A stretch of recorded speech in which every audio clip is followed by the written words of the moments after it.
এ মা তুমি ডিম দাওনি কেন? আমাকে দিয়েছো।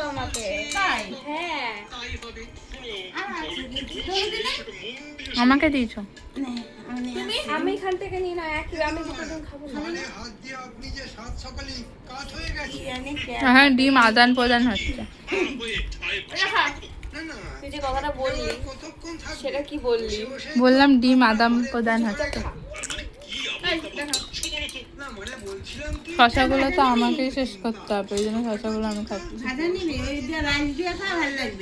রায়তা দিয়ে তো? হ্যাঁ বিরিয়ানি তো খাবো।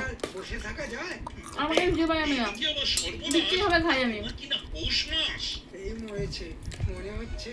তুমি কিছু বলবে? এই তো কানে কালা, এর কাছে চেঁচিয়ে না, খাবে ঠিক আছে? এর কাছে চেঁচিয়ে না বললে শুনতে পায় না। কি বলছিস?